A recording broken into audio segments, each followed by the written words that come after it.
ኮሌጆቻችን ችግር ፈቺዎችና የመፍትሄ አቅጣጫ አፈላላጊዎች መሆን አለባቸው ካል በቃላት ያልነውን በተግባር መኖር ግዴታችን ስለሆነ የግድ ይህንን ነገር ማንሳት ፈልገናል። የኢትዮጵያን ቃለ ሕይወት ቤተክርስቲያን ታሪክ ወደ ኋላ ስናጠና በዚህ ቃላት ብዙ አልተፈተነችም ነበረ። ፈተናው ምናልባትም እየቆየ የመጣበት አሁን ደግሞ እያየለ እየባሰ ነገሮች ምንድነው እስከምንል እያረጉን ያሉ ነገሮች እየተፈጠሩ ናቸው። አንድ ቤተክርስቲያን ላይ 7 መሪዎች ነበሩ። 7ቱ መሪዎች ውስጥ አንደኛው በጣም መንፈሳዊ የሆነ ነገር ግን በጎሳው ዝቅ ያለ ጎሳ ነበረ። ይሄ የሆነውን ነገር ነው እየነገርኩ ያለሁት። በቃለ ሕይወት ቤተክርስቲያን የሆነ ታሪክ ነው የምነግራችሁ። መሪዎች ቅዳሜ መጥቶ ያድሩ ነበርና የቸርቹም ሰብሳቢ ናቸው። የዛ አካባቢ ጎሳም የበላይ የሆኑ ሰው ናቸው። ምሽቱን ሳይመጡ ቀሩ።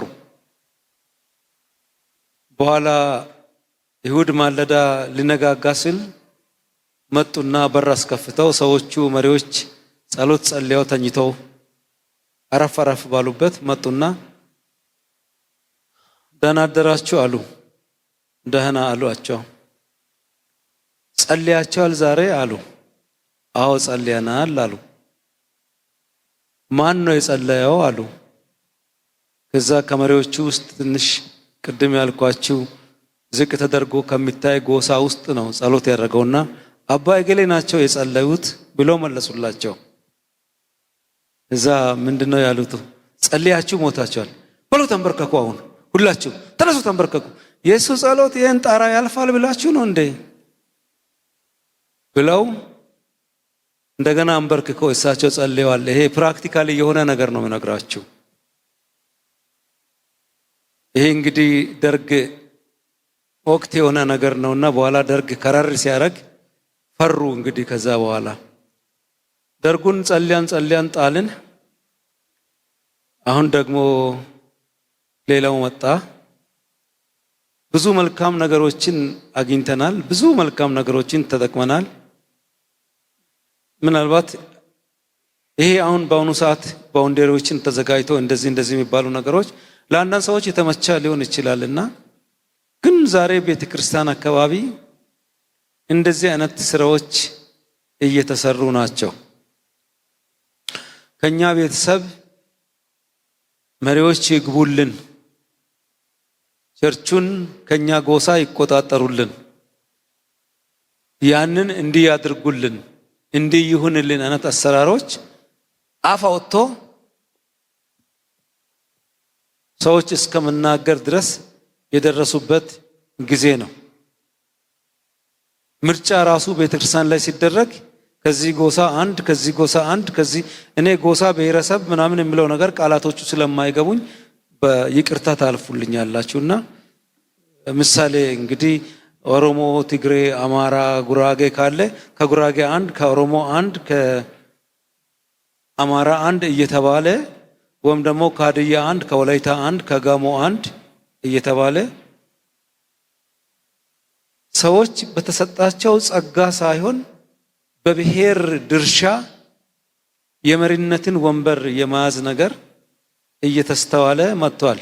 ይህንን ኮሌጅ ዝም ብሎ የሚያይ ከሆነ በዚህ ዙሪያ ላይ ጠንክሮ ማይሰራማ ለውጥ የማያመጣ ከሆነ የኮሌጆች መኖር ምንም ጥቅም የለውም። ወአ አይነት ማስፈራሪያዎች ይመጣሉ አልፎ አልፎ። ስለዚህ ምን ተደረገ? ሰውየውን በብቃቱ ሳይሆን በኮታ ወንበር የመስጠት ነገሮች እየተዘወተሩ መጥተዋል።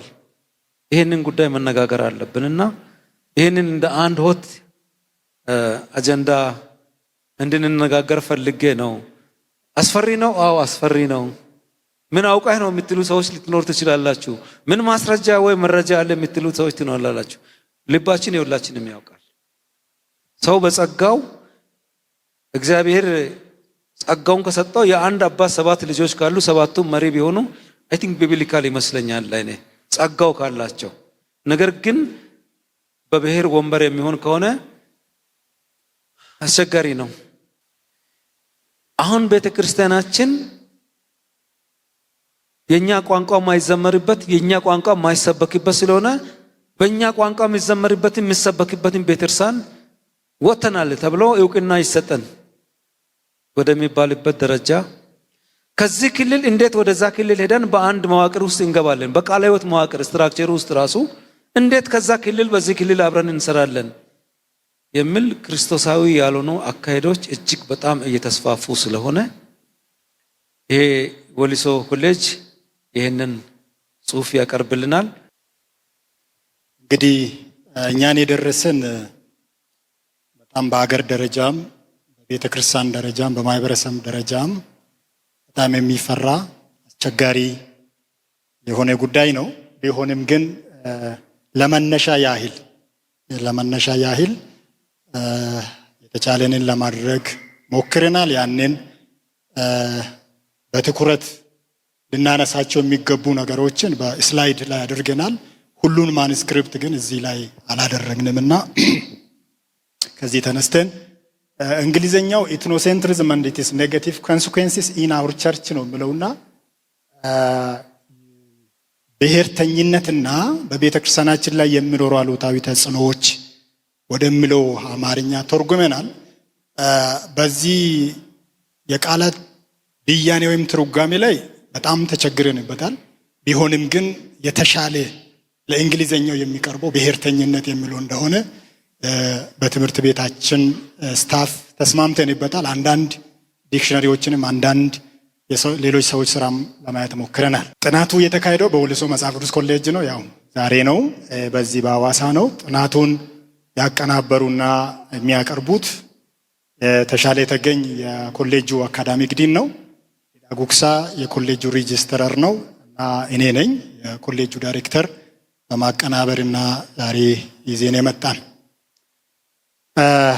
ምስጋና የምናቀርብላቸው አካላት የመጀመሪያ ይህንን እድል የሰጠንን አምላካችንን እግዚአብሔርን ለዚህም ስለታደልን እሱን እናመሰግናለን። በመቀጠል የኢትዮጵያ ቃለ ሕይወት ቤተክርስቲያን ስነ መለኮት መምሪያን ለማመስገን እንወዳለን።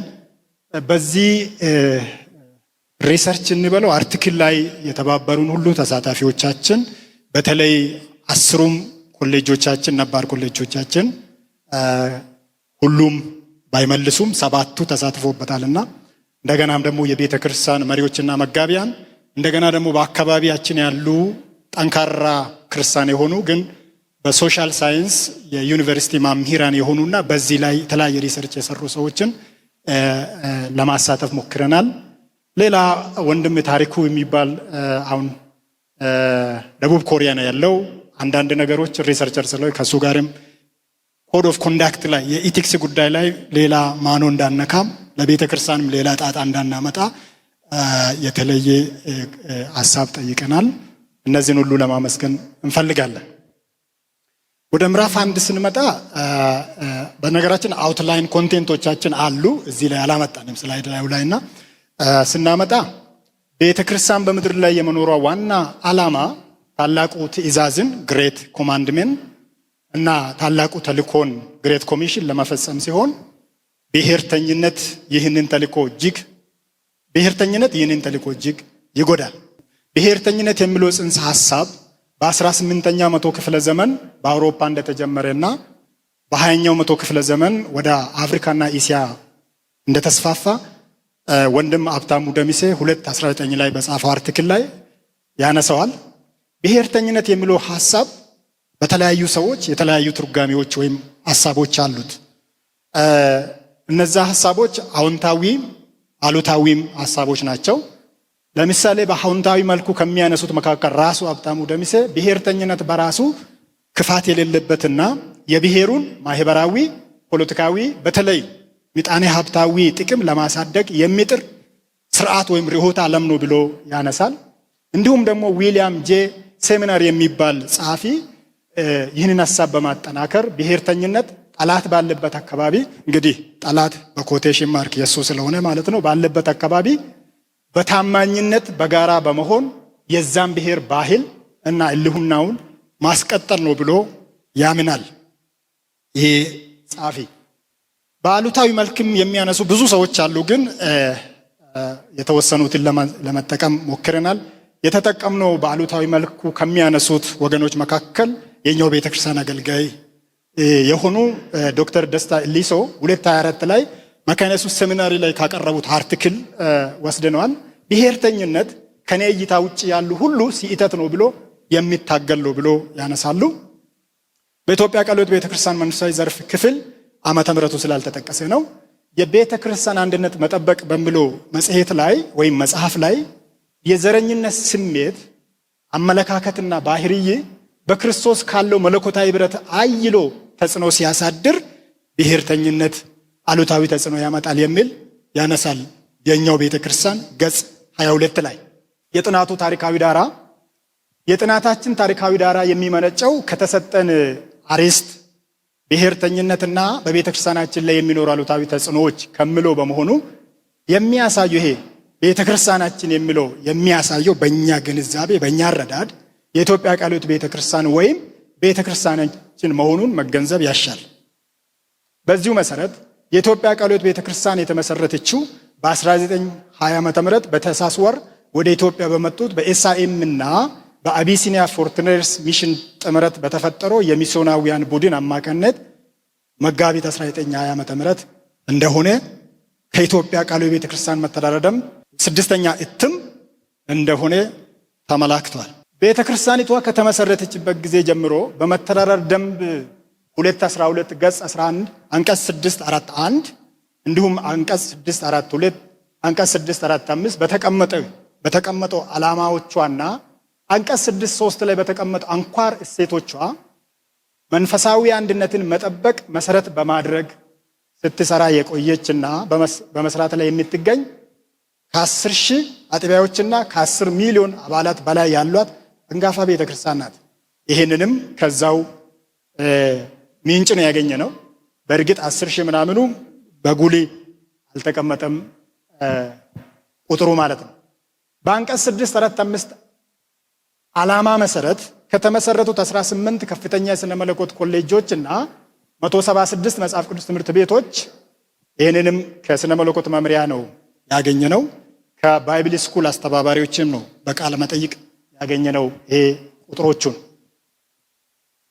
መካከል አንዱ የሆነው የወሊሶ መጽሐፍ ቅዱስ ኮሌጅ ወሊሶ ባይብል ኮሌጅ ካታሎግ 2014 ብሔርተኝነትና በቤተክርስቲያናችን ላይ የሚኖሩ አሉታዊ ተጽዕኖዎች የሚለውን ጥናታዊ ጽሑፍ በማቅረብ በቀጣይነት ቤተክርስቲያኒቱ ተልእኮዋንና ዓላማዎቿን በአግባቡ ከግብ እንዳታደርስ እንቅፋት ከሚሆኑባት ነገሮች እንዴት ራሷን መጠበቅ እንደምትችል ግንዛቤ መፍጠር ነው የጥናቱ ዓላማ። 2 ዓላማዎች አስቀምጠናል። አንደኛው አጠቃላይ ዓላማ ነው። ሁለተኛ ዝርዝር ዓላማ ወይም ልዩ ዓላማዎች ወይም ግልጽ ዓላማዎችን ለማስቀመጥ ሞክረናል። ብሔርተኝነት በቤተክርስቲያናችን ላይ የሚያሳድሩ አሉታዊ ተጽዕኖዎችን መለየት ነው የመጀመሪያው ዋና ዓላማችን። ወደ ዝርዝር ዓላማ ስንገባ አንደኛ ብሔርተኝነት የአማኞችን አንድነትና እርስ በርስ ማገልገልን እንዴት እንደሚጎዳ መዳሰስ ነው። ሁለተኛ ዓላማችን ብሔርተኝነት በአማኞች መንፈሳዊ ሕይወትና ክርስቶስን ወደ መምሰል ማደግ ላይ የሚያስከትለውን አሉታዊ ተጽዕኖ መለየት ወይም መዳሰስ ነው። ሶስተኛ ብሔርተኝነት በቤተክርስቲያን መልካም ምስክርነትና ተልእኮ ላይ እንዴት አሉታዊ ተጽዕኖ ማሳደር እንደሚችል መዳሰስ ነው። በእነዚህ 3ቱ ዓላማዎች ላይ ትኩረት በማድረግ ነው። የጥናት ወይም የምርምር ጥያቄዎች 3 ናቸው። ዋና ግራንድ ኩዌስችነራችን ማለት ነው። አንደኛው ብሔርተኝነት የቤተ ክርስቲያንን አምልኮ፣ እርስ በርስ ማገልገል እና ህብረት ወይም አንድነት ላይ እንዴት አሉታዊ ተጽዕኖ ማሳደር ይችላል?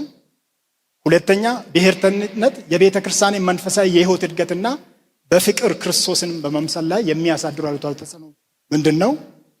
ሶስተኛ ብሔርተኝነት የቤተ ክርስቲያንን መልካም ምስክርነትና ተልእኮን እንዴት ሊጎዳ ይችላል የሚሉ መሰረታዊ የጥናታችን ጥያቄዎች ናቸው። ጥናቱ ለምን አስፈለገ? አሁንም 3 ነገሮች ነው ያስቀመጥነው። አንደኛ በክርስቲያናዊ አንድነትና በግል መንፈሳዊ ኑሮ ውስጥ የብሔርተኝነት አሉታዊ ተጽዕኖን መረዳት ቤተ ክርስቲያን በእርሱ ላይ እንድትሰራና በጉዳዩ ላይ ለአማኞች ትምህርት እንዲሰጥ ያስችላል ብሎ ስለሚታሰብ።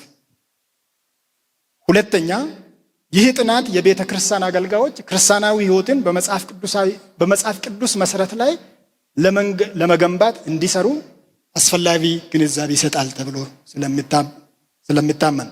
ሶስተኛ ቤተ ክርስቲያን በማህበረሰብ መካከል ጥሩ ስም እንዲኖራትና ተልእኳን በማስፋፋት ሁሉንም ህዝብ በእኩል እንድታገለግል ይረዳል ስለሚረዳት።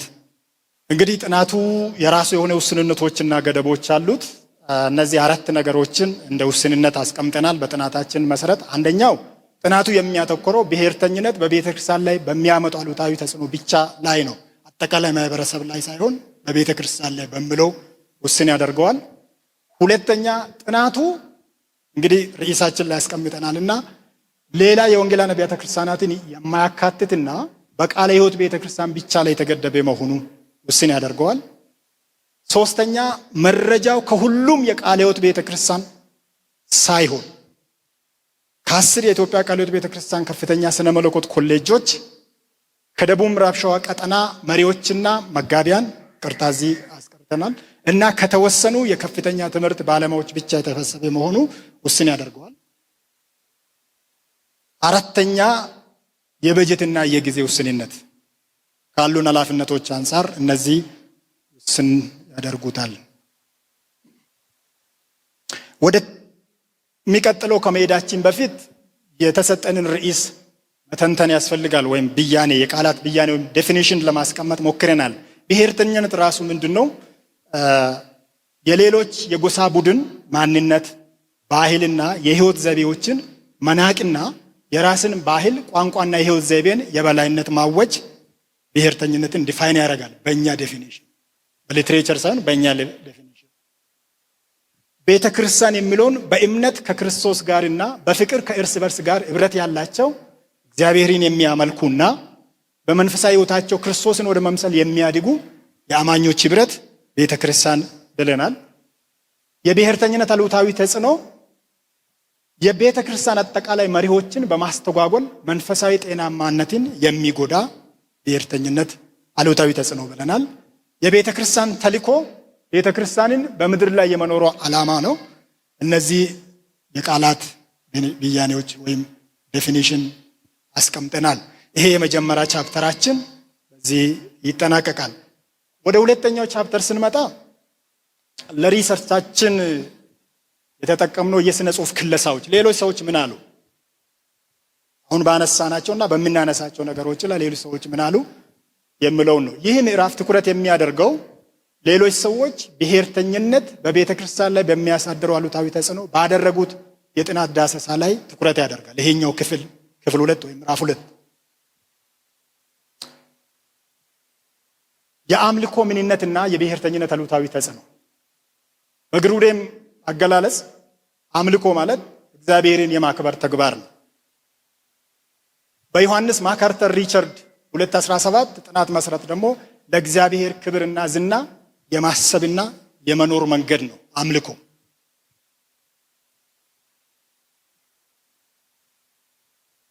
በጆን ፍሬም 2012 ጥናት መሰረት እውነተኛ አምልኮ ቀጥተኛ እና አግድም አቅጣጫዎች አሉት።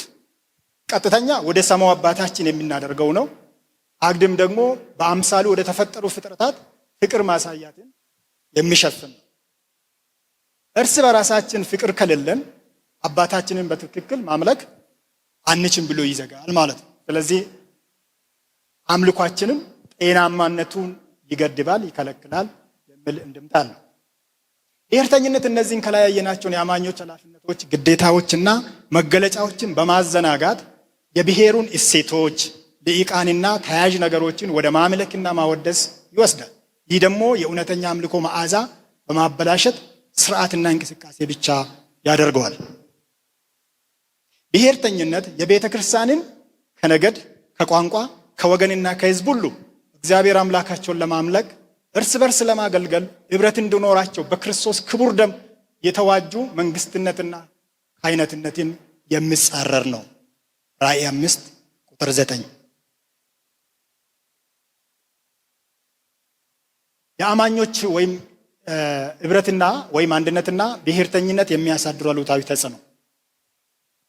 ኅብረት ወይም አንድነት ማለት በሀሳብ አንድነት፣ በመንፈስ አንድነት ተስማምቶ በጋራ የመኖር ህይወት ነው። እንደ ግሩዴም አገላለጽ ደግሞ በአማኞች መካከል ሊፈጠር ከሚችለው ክፍፍል ነፃ የመሆን ወይም ራስን የመጠበቅ ሀሳብ ነው አንድነት። ስለዚህ ብሔርተኝነት በአማኞች ኅብረት ላይ የሚያሳድሩ አሉታዊ ተጽዕኖ ምንድን ነው የሚለውን ለማንሳት ሁለት ነገሮችን አንስተናል። አንደኛ አንድነት እንዳይኖር እንቅፋት በመፍጠር ኅብረትን ያበላሻል። ብሔርተኝነት ከልክ ያለፈ ግለኝነትን፣ ቡድናዊነትን በማጉላትና የሌሎች ሰዎች ብሔር፣ ራዕይ፣ ስጦታን ለማወቅና ለማክበር አለመፈለግን በማጉላት አንድነትን ይጎዳል። እንደ ተሐድሶ ጥሪ መጽሐፍ አዘጋጆች በዚሁ በኢትዮጵያ የተዘጋጀ ነው። ብዙ ሰዎች አንድ ላይ ያዘጋጁት መጽሐፍ ነው። መመርመር፣ መለወጥ፣ መመለስ የሚል መጽሐፍ አላቸውና በእነሱ ዝግጅት ዘረኝነት፣ የብሔርና የቋንቋ ትምክህት፣ ያለ አግባብ የተኮፈሰ የራስ ማንነት ወይም እጅጉኑ የደቀቀ የራስ ግምት እውነተኛ አንድነት እንዳይኖር እንቅፋት ይሆናል ይላል ገጽ 20 ላይ። ስለዚህ በዛ አንድነት እንቅፋት ይሆናል ማለት ነው። አንድ የሥነ መለኮት ተማሪ ገስት ላይ በባህላዊ ሃይማኖትና በሥነ መለኮት ላይ አንድ ላይ ያይዞ የሰራ ሰው አብዲ ዋቅለማ የሚባል 2013 የመጀመሪያ እትሙ ነው። 2016 እንደገና እትሞታል። ይህንን በማጠናከር በብሔር ዙሪያ የሚነሱ ብጥብጦች ሁሉ አንድነትና ኅብረት ላይ መጥፎ ጥላሸትን፣ የተዛባ ግንዛቤን፣ መጽሐፍ ቅዱሳዊ ያልሆነ አስተምሮና አሉታዊ ተጽዕኖ ሊያመጣ ይችላል ብሎ ይደመድማል። አለማየሁ ጎሹ 2023 በበኩሉ ቤተክርስቲያን የኅብረት ቦታ እንጂ የመለያየትና የመገፋፋት ቦታ እንዳልሆነ አክሎበታል። የሐዋርያት ሥራ ምዕራፍ 6:1-6 ስንመለከት በቀጥታም ባይሆን በዛ ቦታ አውድ ላይ ስንመለከት ብሔርተኝነት የአማኞችን ኅብረት በመከፋፈል አለመቀባበልን በማስፈን የቤተ ክርስቲያን ጥንካሬን በመሰርሰርና አቅመ ቢስ እንድትሆን በማድረግ ከዋና ተልዕኮ እንድትዘገይ እንደሚያደርጋት ያነሳል። ሁለተኛ ቅንነት የተሞላ የአገልግሎት ሕይወት እንዳይኖር እንቅፋት በመፍጠር ይጎዳታል። አሁንም አለማየሁ ጎሹ ጽሑፍ ላይ አገልግሎት ቅንነት ከተሞላ ሕይወት የሚመነጭ እንደሆነና ታማኝነትን፣ ፍጹምነትን፣ እውነተኝነትን በውስጡ ያዘ እንደሆነ ያሳያል። ሲምፖስ ጢሞቴዎስ የሚባል ሰው 2018 ላይ በለቀቀው አርቲክል ላይ አገልግሎት የአማኞች የኑሮ ዘዴ ወይም የአኗኗር ዘይቤ እንደሆነ አብራርተዋል። አብዲ ዋቅለማ 2013 እኩልነትን መሰረት ያላደረገ ፍርድና አድመኝነት ለወንጌል እውነት የማይቆሙ ግድየለሾች በቤተ ክርስቲያን ውስጥ እንዲበዙ ያደርጋል ይላል። ይቅርታ፣ በመሰረተ ክርስቶስ ቤተ ክርስቲያን 2016 ለስልጠና ማኑዋል በተዘጋጀው ጽሑፍ ላይ ብሔርተኝነት ለቤተ ክርስቲያን የአገልግሎት ሕይወት እንቅፋት በመሆን እየጎዱ ካሉ ተግዳሮቶች መካከል ዋነኛው ነው ብሎ ያስቀምጣሉ። በአገር አቀፍ ደረጃ የተዘጋጀ ስልጠና ላይ ያስቀመጡት ነው። ቀጥሎ መንፈሳዊ ሕይወትና የመንፈሳዊ ሕይወት እድገት ምንነትና ብሔርተኝነት የሚያሳድሩ አሉታዊ ተጽዕኖ ነው።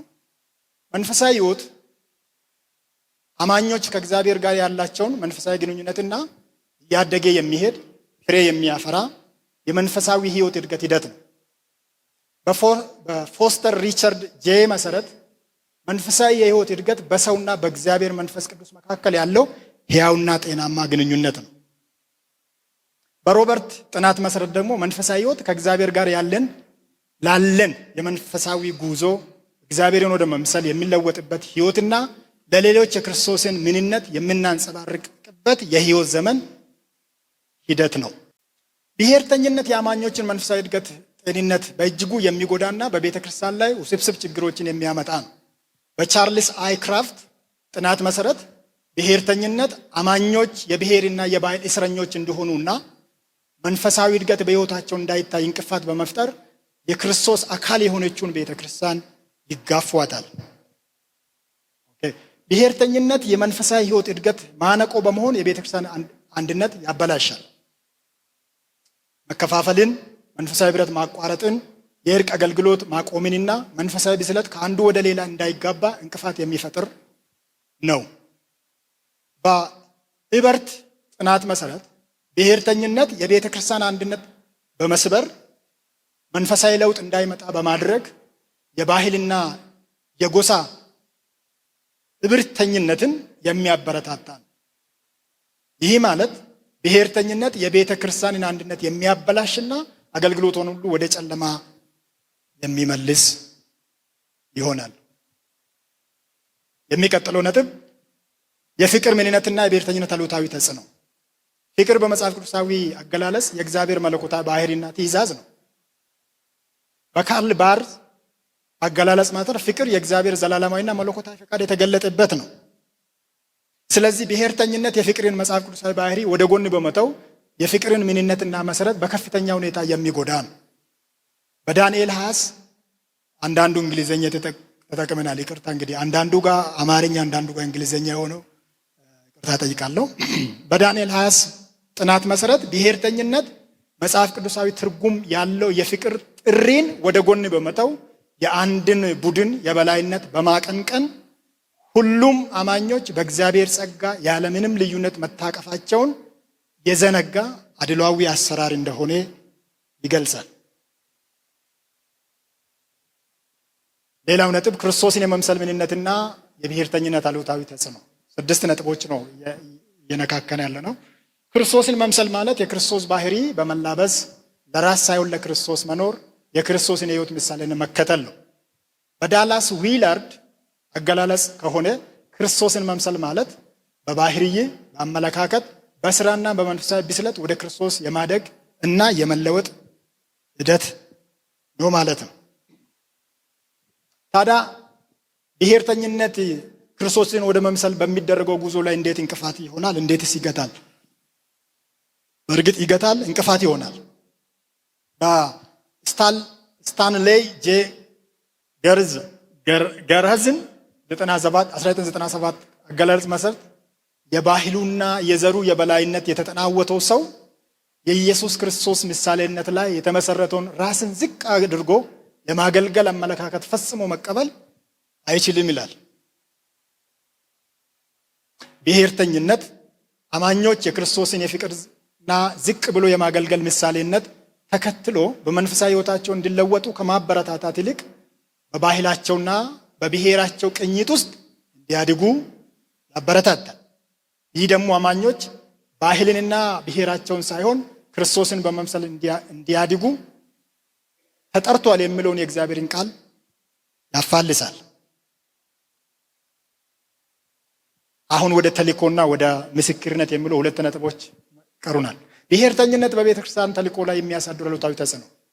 የኢትዮጵያ የቤተ ክርስቲያን ተልእኮ የሚለውን የኢትዮጵያ ቃለ ሕይወት ቤተ ክርስቲያን አጠራር ደንብ እንዳለ ነው የወሰነው። የክርስቶስ ወንጌል ለኢትዮጵያውያንና ለሌሎች ሕዝቦች ያለ ልዩነት ማለት ነው በመስበክ ያመኑትን ወደ ቤተ ክርስቲያን ህብረት በማምጣትና በማስተማር የተሰጡ የክርስቶስ ተከታዮች ነው፣ ሙሉ አይደለም፣ ተከታዮች በማድረግ በስጦታቸው ሁለንተናዊ አገልግሎት እንዲሰጡ በማብቃት እግዚአብሔርን ማክበር ነው። ይህ ሆኖ ሳለ ብሔርተኝነት በቤተ ክርስቲያን ተልእኮ ላይ በተለያየ መንገድ አሉታዊ ተጽዕኖ ያሳድራል። እነዛን ነገሮች እናያለን። በወንጌል ምስክርነት ላይ እንቅፋት በመሆን ተጽዕኖን ያሳድራል። የብሔርተኝነት አስተሳሰብ በአማኞችና በሌሎች ማህበረሰብ መካከል ልዩነትና ግጭት ይፈጥራል። ይህ ለየትኛውም ወንጌል አዋጅ ትልቅ እንቅፋት ይሆናል። ይህ ሰውዬ ስሙ አስቸጋሪ ነው። እንዳው እዛ ስለተጻፈ እናንተው እርዱኝና 2007 ባደረገው ጥናቱ ብሔርተኝነት ከሁሉም ነገር በላይ የወንጌል ተልእኮን ያደናቅፋል ብሎ ያስቀምጣል። ቀጥሎ ያለው ሰውም የወንጌል ተልእኮን ያዛባል፣ እንቅፋትም ይሆናል። እንዲህ አይነቱ ሁኔታ በጥንቷና በዛሬቷ ቤተክርስቲያን ይስተዋላል። ሐዋርያት ሥራ ምዕራፍ 6 1-6 እዛው ቁጥር 15 ላይ። ሁለተኛ እንቅፋት የሚሆነው ሁሉ አቀፍ የሆነውን የቤተክርስቲያን ተልእኮን ወሰን ያጠባል በማጥበብ። ብሔርተኝነት ወደ ቤተክርስቲያን ሰርጎ ከገባ ሁሉ አቀፍ የሆነውን የእግዚአብሔርን የማዳን ሥራ በመጻረር የቤተክርስቲያንን ተልእኮ በአንድ አካባቢ ወይም ማህበረሰብ እንዲወሰን ያደርጋል። በዚህ ሰውዬ ጽሑፍ ጥናት መሰረት ደግሞ የቤተክርስቲያን ኃላፊነት የእግዚአብሔር መንግስት እሴቶችና ሁሉ አቀፍ የሆነውን የመንግስቱ ወንጌል ለሁሉም ህዝቦች ማሰራጨት ሆኖ ሳለ ተልእኮም በአንድ አካባቢ እንዲወሰን ተጽዕኖ ያሳድራል። ይህ የዛሬቷ ቤተክርስቲያን ችግር ብቻ ሳይሆን የብሉይና የአዲስ ኪዳን አማኞችም ችግር ነበር። ለምሳሌ ዮናስና ጴጥሮስን እንደ ምሳሌ ማንሳት ይቻላል። ጴጥሮስ ሐዋርያት ሥራ ምዕራፍ 10፣ ዮናስ ደግሞ ትንቢተ ዮናስን ሙሉ ከነነዌ ህዝብ ጋር በማገናኘት ማየት ይቻላል። ሌላ የሚያስከትለው ችግር በማህበረሰብ መካከል ልዩነትና ግጭት በመፍጠር የወንጌል ተልእኮን ያዛባል። በዚህ ሰውዬ ጥናት መሰረት ብሔርተኝነት አንድነትንና አብሮነትን የሚያጠናክር የወንጌል መልእክት የሚጻረርና የሚያዛባ ነው። ሌላው የቤተክርስቲያን ተልእኮ የጋራ ግብና የቤተሰባዊ አጋርነትና ህብረት እንቅፋት በመሆን ይጻረራል። ይህም ብሔርተኝነት በቤተክርስቲያን ተልእኮ ውስጥ ቤተሰባዊ አጋርነት ላይ ተጽዕኖ ያደርጋል። በመያዝ በመተጋገዝ ወንጌልን ወደፊት እንዳናራምድ እንቅፋት ይሆናል። የመጨረሻው ነጥብ በዚህ ስር ብሔርተኝነት በቤተክርስቲያን መልካም ምስክርነት ላይ ዌልቢንጓ ላይ ወይም ደግሞ ምስክርነቷ ላይ የቤተክርስቲያን መልካም ምስክርነት ማለት አምላክን ማዕከላዊ ያደረገ ህይወት የመኖርና በሌሎች ላይ በፍቅር በጎ ተጽዕኖ የማሳደር አቅም ነው። ብሔርተኝነት በቤተክርስቲያን መልካም ምስክርነት ላይ አሉታዊ ተጽዕኖን የሚያሳድረው አንደኛ ቤተክርስቲያንን የአንድ ቡድን ተቋምና ቅኝ ግዛት የሚታራምድ ድርጅት አድርጎ ሰዎች እንዲመለከቷት በማድረግ ነው። አንዳንዴም በቀልድ ውስጥ መካነ ኢየሱስ የዚህ አካባቢ ነው፣ ቃለ ሕይወት የዚህ አካባቢ ነው ተብሎ እንደሚነገር ማለት ነው። በዚህ ሰውዬ ጥናት መሰረት ቤተክርስቲያንን እንደ አንድ ማህበራዊ ቡድን ተቋም ማየት ሙሉ በሙሉ ስህተትና ቤተክርስቲያን የቅኝ ግዛት አስተሳሰብ እንድታራምድ የሚያደርግና ሌሎች መልእክቷን ከመቀበል ይልቅ ወደ ትችትና ነቀፋ የሚያመራ ነው። በዚህ ሰውዬ ጥናት መሰረት ደግሞ የምዕራባውያን የሚስዮናውያን እንቅስቃሴ በታዳጊ ሀገሮች ትችት እንዲሰነዘርባቸው ያደረገው ቅኝ ገዥነት በማስፋፋት ባህላዊ ጫና ለማሳደር መሞከራቸው ነው የሚል ሀሳብ ይነሳል ማለት ነው። ከቸኮልኩኝ ይቅርታ ጠይቃለሁ። በእነዚህ ሰዎችም ጥናት በተለይ የመጀመሪያዎቹ ጥናት የብሔር ተኮር ሚስዮናዊ ተልእኮና ግብ የሰዎችን ህይወት መለወጥ ብቻ ሳይሆን የምዕራባውያን የበላይነትና ድል አድራጊነትን ማጠናከራ ነው በማለት ይተቻሉ እነዚህ ሰዎች በምስክርነት ላይ። እንዲሁም በእነዚህ ሁለቱ ወገኖች ደግሞ የብሔራዊ ሚስዮናውያን የውስጥ አገር በቀል እንደማለት ነው የውጭ እሴቶችና ደንቦችን በማስፋፋት አገር በቀል ባህሎችን በመጫን ባህላዊ የበላይነትን ጥቅም ላይ ያውላሉ በማለት ብሔር ተኮር ተልእኮን ተችቶታል።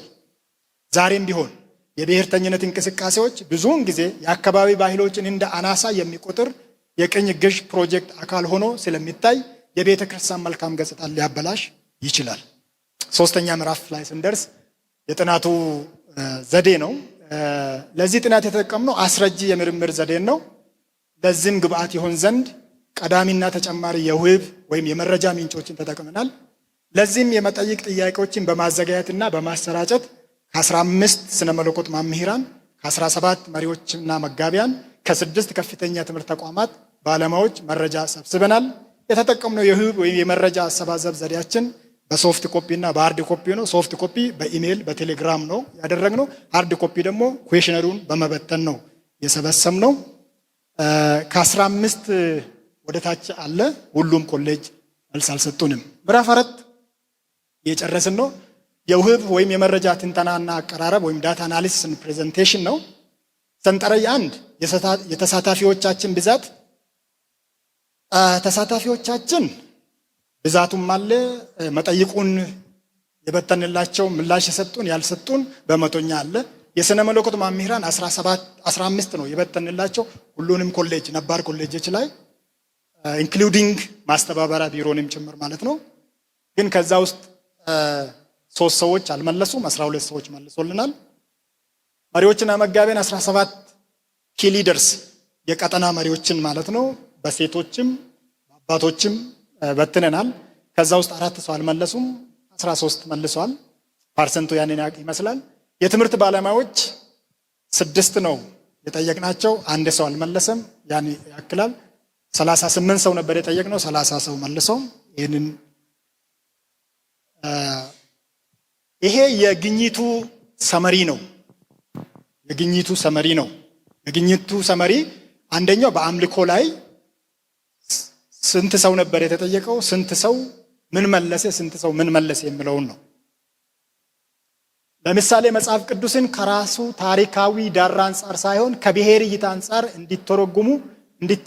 እንዲተረጉሙ በማድረግ ወደ ተሳሳተ አምልኮና የጸሎት ልምምድ ውስጥ በማስገባት ብሎ የመለሱት ጥያቄዎቻችን 13 ናቸው።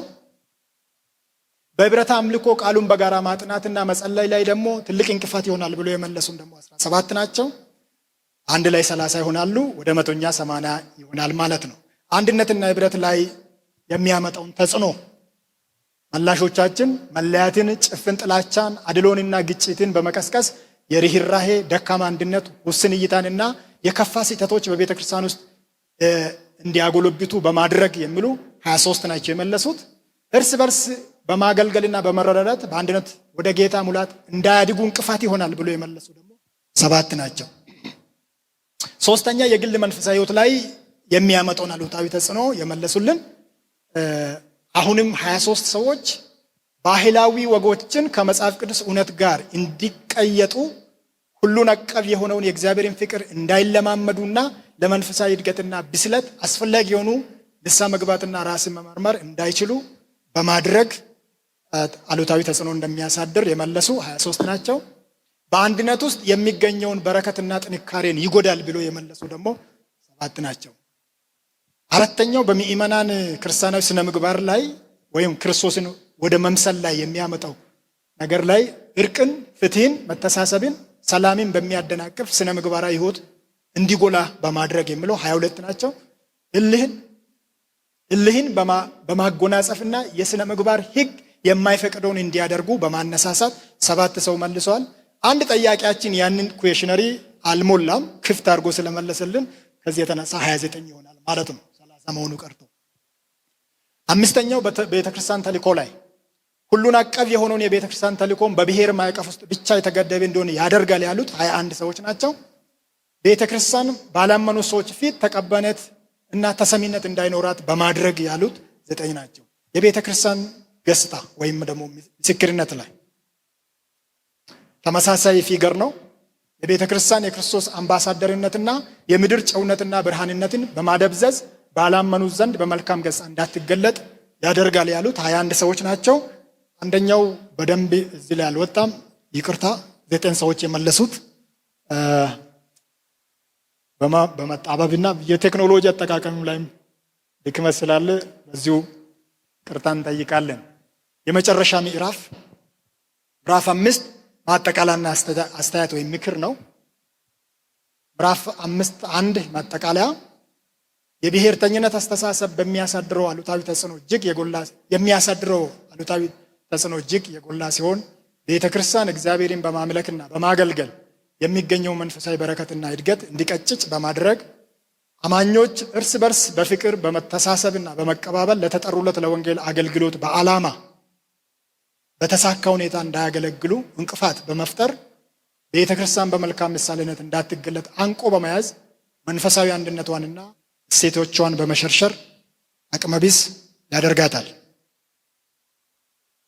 መጽሐፍ ቅዱሳዊ አስተምሮቿና መሪዎቿ በመጻረር የራስ ብሔርና ባህል የበላይነት ስፍራን እንዲይዝ በማድረግ የተወሰኑ ጎሳዎችና ቡድኖች ቅድም ዶክተር ስናገር እንደነበረው ቤተ ክርስቲያንን በበላይነት በቁጥጥራቸው ስር እንድትሆን በማበረታታት ተልኳን እንድትረሳ ያደርጋታል። ከዚህም የተነሳ ቤተ ክርስቲያን የክርስቶስ ትሕትናና መስዋዕትነት ምሳሌነትን ተከትለው በመንፈሳዊ አገልግሎቶቿና ሕይወቷ ክርስቶስን በመምሰል ወደ እርሱ ከማደግ ይልቅ እንድትከፋፈል፣ እርስ በርስ እንድትጥላላ፣ እንድትናቆር፣ እንድትናናቅና በክፋት እንድትገለጥ በር በመክፈት ወደ ጨለማ እንድትመለስ በማድረግ አሉታዊ ተጽዕኖን ያሳድርባታል። አስተያየት ወይም ምክሩ እንኳን ባንል አስተያየት ሪኮመንዴሽን። ታዲያ ቤተ ክርስቲያን ከነዚህ አሉታዊ ተጽዕኖዎች እንዴት መላቀቅ ወይም መዳን ትችላለች? ሁለት መሰረታዊ ሀሳቦችን አንስተናል። በዛ ስር የሚነሱ ነጥቦች አሉ።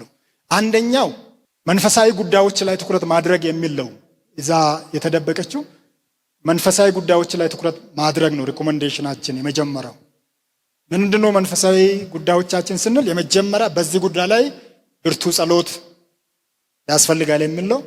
ሁለተኛ ደግሞ የክርስቶስ ሕይወትና አገልግሎትን ማዕከላዊ ያደረገ እይታ ክርስቶስን መመልከት ፊልጵስዩስ ምዕራፍ 2:5-8 ዕብራውያን 12:2 ሞዴላችን እሱ ስለሆነ ማለት ነው። ሶስተኛ በእግዚአብሔር ቃል ትክክለኛ አስተምሮ ላይ መመስረት። እግዚአብሔር ቃል ሰው ሁሉ እኩል በእግዚአብሔር አምሳል መፈጠሩን ያስቀምጣል። የበላይ የበታች የሚል ሰው የለም በእግዚአብሔር ቃል ውስጥ። ሁለተኛ ሰው ሁሉ እኩል ከእግዚአብሔር ክብር መጉደሉን መጽሐፍ ቅዱስ ያሳየናል። ሶስተኛ በዛ ስር ሰው ሁሉ እኩል የእግዚአብሔር ፍቅርና ምሕረት መታደሉን ከውድቀት ለመውጣት መታደሉን ያሳየናል። ሌላ በዛ ስር የሰው ልጆች ሁሉ ያለ ጾታ ልዩነት፣ ያለ ብሔር ልዩነትና ያለ ኑሮ ደረጃ ልዩነት በክርስቶስ አንድ መሆናቸውን መጽሐፍ ቅዱሳችን ያሳየናል። ሌላ ወደ ዓለማዊነት አስተሳሰብና አመለካከት የሚደረገውን ጉዞ በመተው ክርስቶስን በሚመስል ወደ ክርስቶስ ማደግ ሮሜ 12 ሁሉ አቀፍ በሆነው ታላቁ ትእዛዝና ታላቁ ተልእኮ ላይ ትኩረት በማድረግ ማገልገል፣ አምላክን መውደድ፣ ሰውን መውደድ፣ እንደገና ደግሞ መሄድና ደቀ መዛሙርት ማድረግ የሚለውን ሁለቱን የያዘ ነው።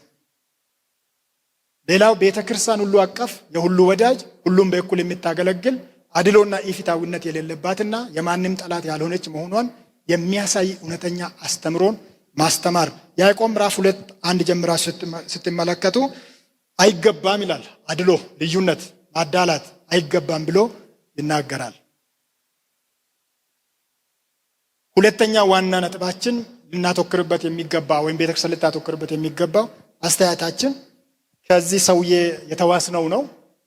ሮያል ኢቫን የሚባል ሰው በማህበራዊ ጉዳዮቻችን ውስጥ መንፈሳዊ ብቻ ሳይሆን በማህበራዊ ጉዳዮቻችን ውስጥ ትኩረት በሚሹ ነገሮች ላይ ትኩረት በማድረግ አብሮ መኖር።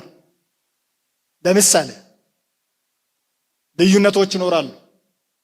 በልዩነቶቻችን ውስጥ መደማመጥና መማርን ትኩረት ያደረገ ግንኙነት ምን ማለት ነው? አንዳችን የሌላችንን ጉዳይ ለማወቅ መደማመጥን ማዕከል ያደረገ የመማማር ፍላጎት ማሳደር ወይም ማዳበር።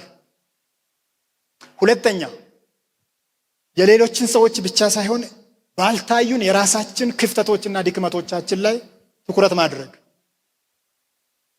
ራስንና የራስ የሆነውን ብቻ ትክክለኛና እንከን አልባ አድርጎ ከማየትና ከማቅረብ ይልቅ ክፍተቶችን ለመፈተሽና ለማረም ፈቃደኝነትን የማሳየት ተገቢነትን ማመን እና መቀበል። ሶስተኛ አሳታፊነትን ማበረታታት። ሌሎች የሚሉትን የሚያስቡትን ወደ ፊት ለፊት በማምጣት ለጋራ ግንዛቤ የበኩላቸውን አስተዋጽኦ እንዲያደርጉ እድል መስጠት። ባሉበት ማህበረሰብ ውስጥ ደግሞ የባለቤትነት ስሜት እንዲኖራቸው መርዳት ወይም ማድረግ። አራተኛ የብሔር ብሔረሰቦች ህብረት ወይም ግንኙነት ማጠናከር። እውቅናና እድል በመስጠት ህብረትና ግንኙነት በጠንካራ መሰረት ላይ የመጣል ስራ መስራት። ያሉትን ልዩነቶችና ክፍተቶችን በማጥበብ ስራ ላይ ትኩረት አድርጎ መስራት። መጨረሻ እና ምናልባትም እንደ ትልቅ ጥያቄ ሊነሳ ይችላል እናስባለን እዚህ ላይ ቤተ ክርስቲያን ህዝብን በራሱ ቋንቋና ባህል አውድ ማገልገል በሚቻልበት ሂደት ላይ መስራት እንጂ በወንጌል ሰበብ የባህልና ተያያዥ ጉዳዮችን ለመጫን ከመሞከር መጠንቀቅ የሚሉ ናቸው። ከዚህ በኋላ ወደ 40 የሚሆኑ የተጠቀምናቸው ሪፈረንሶቻችን ናቸው። አመሰግናለሁ። ብዙ ሀብቶች እያሉን እንዳልተጠቀምን አሁን እያየው ያለሁት በጣም ብዙ ማድረግ የምንችል እየመሰለኝ ነው። ያቀረቡ ሰዎችም ለዚህ ርዕስ ተገቢ ሰዎች ናቸው። ከቤተክርስቲያኒቱ ታሪክም አንጻር ጤናማ የሆነ አመለካከት ያላቸው ናቸውና ስላቀረቡ በጣም ነው ደስ ያለኝ። ርዕሱም ለነሱ ስለተሰጠ ቆንጆ ነው። እንግዲህ እውነት ነው በቤተክርስቲያናችን በጣም በቤተክርስቲያን ብቻም ሳይሆን በሀገራችንም ጭምር በጣም ወሳኝ የሆነ ብሔርተኝነት ምን ያህል ችግርና መከራ እያደረሰ እንዳለ ለአገልግሎታችንም ትልቅ ጸር ሆኖ እያለ አይተናል። እንግዲህ ከትርጉሙ አንጻር ጥሩ ነው። ሁለቱንም አመለካከት ነው ያየነው፣ አዎንታዊውንም አሉታዊውንም ጭምር ነው። እኛ አሁን ጥናቱ ትኩረት ያደረገው አዎንታዊ ተጽዕኖን በተመለከተ በስፋት ተገልጿልና ምናልባት እኔ መጽሐፍ ቅዱሳዊ ባክግራውንዱንም ትንሽ በዚህ ላይ ጠቀስ ቢያደርጉ ያሰብኩት የዚህ የሙሴን ታሪክ በዚህ ላይ ቢያጠቃልሉ ሙሴ ከጥሪው ጀምሮ ያለውን የሙሴን ሁኔታ ታውቃላችሁና ለአይሁድ ለራሱ ዘር ብቻ ነበር አተኩሮ የተነሳውና ምናልባት ለጥናቱ ትንሽ ጥሩ ድጋፍ ይሰጣል ብዬ ማስበው እሱን ትንሽ ጠቀስ ብታደርጉ ጥሩ ይመስለኛል። እነኚህ በጣም ወሳኝ የሆኑ ነገሮችን ማየት ለኛ በጣም ወሳኝ ብዬ አስባለሁ። ሌላው ጥናቱ መሰረት ያደረገው በቤተክርስቲያን ላይ ብቻ ነው። ምናልባት እናንተም ጥናት እያደረጋችሁት የቤተክርስቲያኒትን ሳይድ ነው። ምናልባት ሌላ አስፈላጊ አይደለም ወይ ሌላ መጨመር በዚህ በብሔርተኝነት ዙሪያ 2 እና 3 4 5 በዚህ ዙሪያ ላይ ከዚህ ከዓለማዊ አመለካከቱ የተነሳ መቅረብ አይቻልም ነበር ወይ ማቅረብ አይቻልም ነበር? እኛ አሁን በቤተክርስቲያን ውስጥ ያለውን ብቻ ነው ያነሳ ነው፣ ግን ከዛ ውጪ ያለውንም ነገር ማየት የሚቻል ይመስለናልና ጥናቱ ይህንንም ቢያካትት ጥሩ ነው የሚል አስተሳሰብ አለኝ። ሌላ በሪኮሜንዴሽን ላይ ያነሳችሁት ነገር ቆንጆ ነው፣ ግን በቤተክርስቲያናችን እኛ ስቃይ እያየን ያለንባቸው ጉዳዮች ስለሆኑ ቤተክርስቲያን በግልጥ ተገልጣ መታየት የለባትም ወይ? መገለጥ አለባት። ምናልባት በመተዳደሪያ ደንባችን ላይ ለቤተክርስቲያን ከተሰጣት ኃላፊነት አንዱ እንደው ምናልባት ጥያቄና ችግር ካለባት ለመንግስት ማቅረብ ትችላለች የሚል ብቻ ነው ያለው። ከዛ በላይ አትችልም ወይ? ከዛ በላይ ማየት አንችልም፣ መናገር አንችልም፣ መግለጽ አንችልም፣ መንግስትን ቻሌንጅ ማድረግ አንችልም የሚል አስተሳሰብ አለኝና በአጠቃላይ የቀረበው ነገር ጥሩ ነው። ምናልባት ሌሎችም በዚህ ጉዳይ ላይ ይጨምሩበታል ብዬ ነው ማስበው። ምክንያቱም በጣም ወሳኝ ጉዳይ ነው፣ ወቅታዊ ጉዳይ ነውና ያቀረቡትን ሰዎች በዚሁ አጋጣሚ ላመሰግናቸው እወዳለሁ። አመሰግናለሁ ስለተሰጠኝ እድል። ወሊሶዎች በዚህ ርዕሰ ጉዳይ ላይ የሰሩት ነገር ይበል የሚያሰኝ ነው። በጥልቀት አይተውታል። ከትርጓሜ አንጻር ካለው ጉዳት አንጻር አንድ ጥያቄ ከእኔ ቀደም ባነሱ ሰዎች ስለተመለሰ እሱን ትቼ ወሊሶዎች በጥናታዊ ርዕሰ ጉዳይ ላይ በሚገባ ወቅታዊ በሆነ ጉዳይ ላይ እንደሰሩ አስባለሁና ይህ ችግር የቤተ ክርስቲያንም ችግር የሀገርም ችግር እንደሆነ ይታወቃልና ብሔርተኝነት ምናልባት ዋና ምንጩ ቋንቋ መሰረት አድርጎ የሚሰራ እንደሆነና ከብሔርተኝነት ስር ጎሰኝነት የበለጠ ብሔርተኝነትን የሚያጎላ እንደሆነ ጎሰኝነትን በቤተ ክርስቲያን ውስጥ እየተስፋፋ ያለ አብዛኞቻችን ምእመናን መካከል በቤተ ክርስቲያን ውስጥ በጎሰኝነት ተደራጅተው ምእመናን እንዳሉ ይታወቃልና በትንታናው ላይ ጎሰኝነት ሊያደርስ ያለውን አደገኛነትን በሚገባ ቢታይ አናሊሲስ ላይ ጎሰኝነት በየአካባቢው እንዳለ በሚገባ ይታወቃል እና የሆነ ችግር በሚከሰትበት ጊዜ ነው። በሰላም ጊዜ ብዙም አይታወቅምና በእሱ ላይ በስፋት ጎሰኝነት በሚለው ላይ ቅድም የሆኑ ሰው እንዳነሱት አይነት በሩዋንዳ የተነሳውን አይነት ችግር ሊያስከትል የሚችል ነውና በትኩረት በትንታና እሱ ቢታከልበት፣ እንዲሁም የመፍትሄ ሐሳቦች ቤተክርስቲያን የእግዚአብሔርን መንግስት የምታገለግል እንደመሆኑ መጠን በቤተክርስቲያን ውስጥ በአቋም ወደፊት አንድ አቅጣጫ መያዝ እንዳለበት ቢቀመጥ የሚል ሐሳብ አለኝ። አመሰግናለሁ። እኔም እንደ ተላላቅ ወንድሞቼ ሪሰርቹን ያቀረቡትን ወገኖች ላመሰግን ወዳለሁ። ከዛ በመቀጠል ግን ይሄ ጥናታዊ ጽሑፍ ሲቀርብ እንደው እውነት ለመነጋገር እንደኛ እንደ ሀገር የዚህ ተጽዕኖ ውጤት ፍሬውን እየበላን አይደለም ወይ? ምን ብዙ ገለጻ አስፈለገው? ምን ትንተና አስፈለገው? እንደ ሀገር ብቻ አይደለም፣ እንደ ክልል አይደለም፣ እንደ ዞን አይደለም፣ በእያንዳንዳችን ቤት ገብቶ ፍሬውን በልተነው የለም ወይ?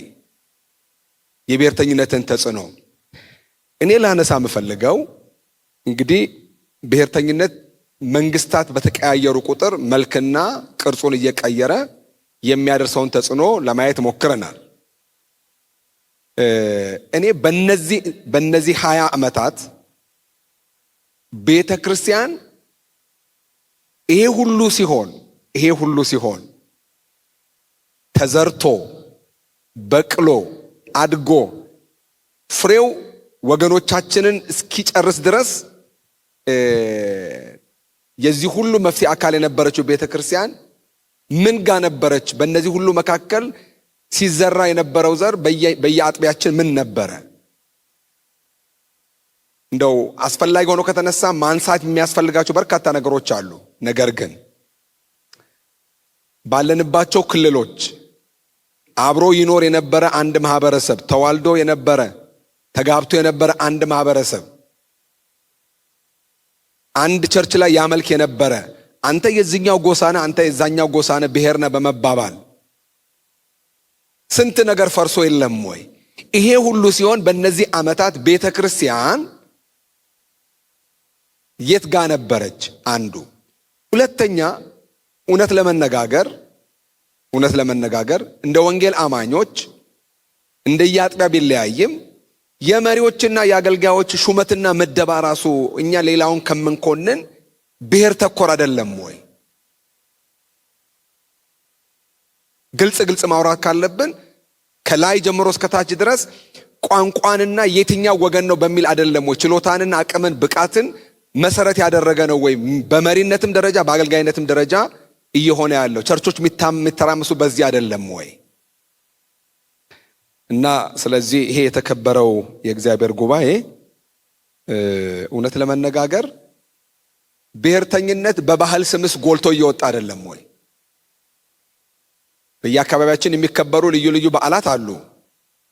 ክርስቲያኑ ማህበረሰብ ምንም ሊመለከተው የማይችል ከመጽሐፍ ቅዱስ እውነት ጋር አብሮ የማይሄድ የማይታረቅ በዓላትን በአደባባይ እያከበረ የሚታየው ከመሪ እስከ አገልጋይ ደረጃ አይደለም ወይ? እና ሌላው ማህበረሰብ ምን አይቶ ነው የሚማረው? የዚህ ሁሉ መድኃኒት ፈውስ መሆን የሚገባት ቤተክርስቲያን በዚህ ውስጥ አለች አይደለም ወይ? ዛሬ ላይ ይሄ ሁሉ ከሆነ በኋላ ርዕሰ መነሳቱ ተገቢ ነው፣ ግን አልረፈደም ወይ? ብዙ ነገር ካበላሸን በኋላ በሚቀጥለው ትውልድ ላይ ብዙ ነገር ከተበላሸ በኋላ አልረፈደም ወይ? ስለ ሁሉ እግዚአብሔር መልካም እንደሚያደርግ አምናለሁ። ይሄ ጉዳይ በትኩረት ታይቶ አስፈላጊ ሆኖ ከተገኘ ቤተክርስቲያን ድምጿን አደባባይ ላይ እያሰማች መንግስትንም እየሞገተች ስርዓት ካልተያዘ በሌሎች አገሮች ላይ ያየነው ቅድም ከፊት ለፊት ያለው ወንድሜ በሩዋንዳ 2 ጎሳ ብቻ ነው ያለው። ሁቱና ቱቲስ ናቸው። 2 ጎሳ፣ ምንም ሌላ የለም። እኛ ደግሞ ብዙ ነን ብሔራችን እና የከፋ ጥፋት ሊያደርስ ስለሚችል በጥልቀት ኃይል ሊባል የሚገባው በሽታ ነው ብዬ አስባለሁ። አመሰግናለሁ። እግዚአብሔር ይስጥልኝ። አይ ቲንክ ይበቃናል። ምናልባት ብርሃኑ ሚለው ነገር ካለ ድልስና እኔ ማጠቃለያ እሰጣለሁ። ሐሳብ አለ? እሺ፣ የተነሱ ሐሳቦችን ሁሉ እኔ በጣም የሚስማማው ከእናንተም ጋር ቁጭ ብዬ ማስታወሻ የሚያዝኩት ነው እንደ ቃለ ሕይወት ቤተክርስቲያን ተወካይ። ይሄንን በተመለከተ ቃለ ሕይወት ያለችበት ደረጃ ምንድነው ብለን በምናስብበት ጊዜ ቃለ ሕይወት በአንጻራዊነት ከሌሎች ወንጌል አማኞች በተሻለ ደረጃ ያለን በሚመስል ሁኔታ ላይ ነው ያለነው። ማለት የብሔር ብሔረሰቦች ዮሐንስ በራእይ መጽሐፉ እንደሚለው ሐዋርያው ጳውሎስም በመልእክቶቹ ደጋግሞ እንደሚለው ከተለያዩ ቤተሰቦች፣ ቋንቋዎች በአንድ ላይ ተሰባጥረን ተያይዘን እየተደጋገፍን የወንጌል ሥራ እየሰራን ነው ያለነው። የወንጌላውያን አላላካችንን ብትመለከቱ በአገር ውስጥና በውጪ ያለው ያ አሻራ ያለበት ነው። የቤተክርስቲያናችንን አመራር አያያዛችንን በተመለከተ በጣም በጥንቃቄ እየተሰራ ነው እስካሁን ድረስ ያለው። አሻራዎች ወይም ምልክቶች በየቦታው የሉም ያልኳቸው አይደለም።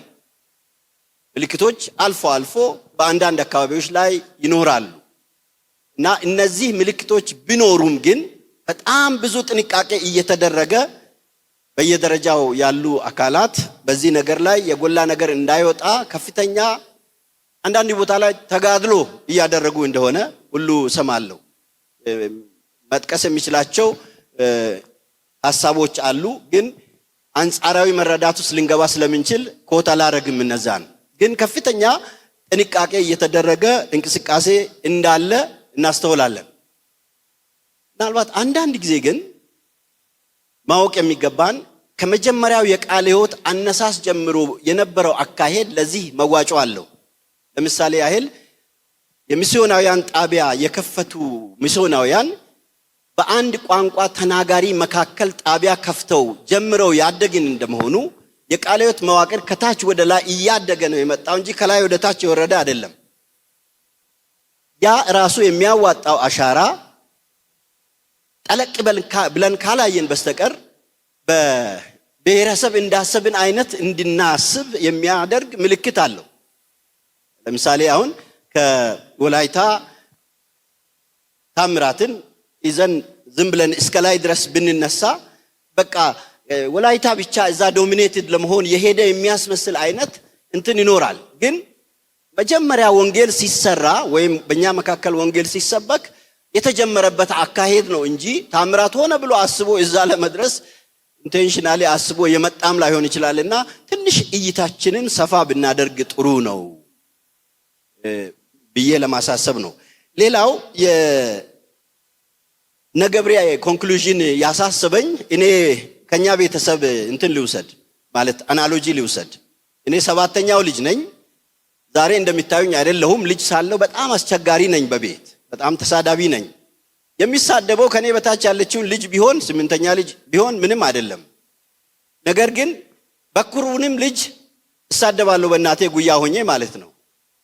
ከዚህ የተነሳ ብዙ ጊዜ ፕሮቴክሽን አገኛለሁ። ግን አንዳንድ ቀን እነዛ ልጆች በግላጭ ባገኙኝ ቀን የሚያገኘኝን ነገር ይከነስዩም እንደዛ አይነት ነገር ይሆናል። አንዳንድ ጊዜ የሌለ ነገር ራሳችን ቆስቁሰን ሰዎች በእኛ ላይ ሪአክት እንዲያደርጉ የማድረግ ያልታሰበ ነገር እንዲታሰብ የማድረግ ችግር ከብሔርተኝነት አስተሳሰብ ጋር ተጨምሮ መታየት ያለበት ነው።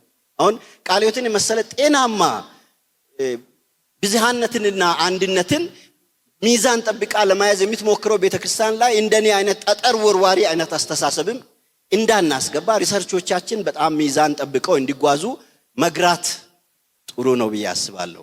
ቅድም ከውጪው ማህበራዊ፣ ፖለቲካዊ፣ ስነ ልቦና አውድ ያለውንም አሻራ ጨምረን ብናይ ጥሩ ነው የተባለውን ሐሳብ ይሄ ሪሰርች አካቶ ቢይዝ ግን መጨረሻ አካባቢ የተነሳው እኔም ማክሲማይዝ ብናደርግ ይሻላል ብዬ ነጥብ ያዝኩት እነ ገብሬም በኮንክሉዥናቸው የሰጡት ሪኮሜንዴሽን ወደዛ እንድናስብ የሚያደርገው ነገር ምንድነው? ይሄ ሁሉ ሲሆን ኮሌጆቻችን ምን ሲሰሩ ቆዩ የሚለው ሐሳብ የኮሌጆቻችን ሮል ምንድነው? ምን አደረግን? እነዚህን ሁሉ ዓመታት ቃለ ሕይወት ለምሳሌ በስልታዊ እቅዱ ኮሌጆቻችን በማህበረሰቡ ዘንድ ኢቺንግ ኢሹስ በሆኑ ጉዳዮች ላይ ሪሰርች ሰርተው ማህበረሰቡን ሞጋች የክርስቶስን ሕልውና ገላጭ ስራ በማቅረብ ማህበረሰቡን አቅጣጫ መግራት አለባቸው የሚል በደንብ የተቀመጠ ስልታዊ አካሄድም ደግሞም ዝርዝር አቅጣጫም ተቀምጦልናል። በዛ መሰረት ኮሌጆቻችን ምንም አላደረግንም።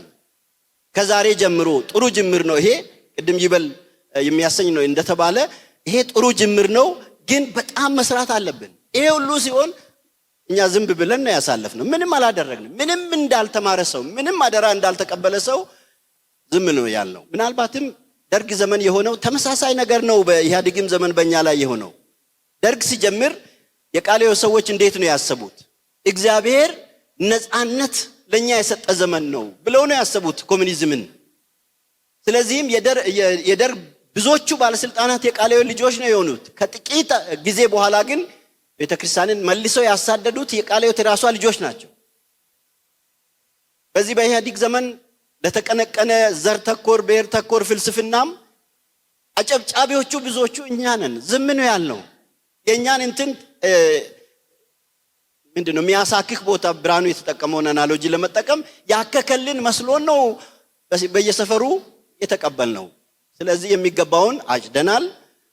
ቁስለን ከሆነም የሚገባውን ነው እግዚአብሔር ያቆሰለን። አሁን ግን ከዚህ ቁስል ለመውጣት የሚመጣውን ነገር ሁሉ ላለመጠጣት በእግዚአብሔር መንግስት አስተሳሰብ የተከፈተ አይኖሮን ኮሌጆቻችን ማህበረሰቡ ላይ ሞጋች አስተዋጽኦ ለማድረግ ማሰብ አለብን። የቤተ ክርስቲያን ሚናስ በተመለከተ ከጥቂት ቤተ ክርስቲያናት በስተቀር ለናሙና የወላይታን ቤተ ክርስቲያን አነሳለሁ። ለምሳሌ ባህል ተኮር የሆነ ልማድ በቤተ ክርስቲያን ላይ አሻራ ሊያመጣ ባስቸገረ ጊዜ ከፍተኛ ሪአክሽን የምንሰማው ብዙ ጊዜ ከወላይታ ቤተ ክርስቲያን ነው። ሌሎች ዝም ነው ያልነው። ምንም አላደረግንም፣ ድምፅ አላሰማንም። አሁን ገና ልንሞት እያጣጣርን ለመንቀሳቀስ ብንሞክር it is too late የተባለው እውነት ነውና የቤተ ክርስቲያንን ሚና ቤተ ክርስቲያን እንድታስብ ማድረግ የኛ ኃላፊነት እንደሆነ አስበን ይሄ ሪሰርችም ከዚህ አንፃር በተለይ የቃለ ሕይወት ተሞክሮን ፖዚቲቭ የሆኑ ተሞክሮዎችን ሁሉ ያካተተ ተደርጎ ለሁሉም የቃለ ሕይወት ቤተሰብ ጥቅም ፐብሊሽድ ሆኖ ጥቅም ላይ የሚውልበትን ሁኔታ እንድናመቻች ፈጥናችሁ ይህንን ነገር አዳብራችሁ እንድትሰጡን በዚህ ጉባኤ ስም እንጠይቃችኋለን። የቀረበው ሪሰርች ግን በጣም ማራኪ ነበረ። እግዚአብሔር ይስጥልን። በጣም እናመሰግናለን። አመስግነን ወደሚቀጥለው ጥናት እንሄዳለን።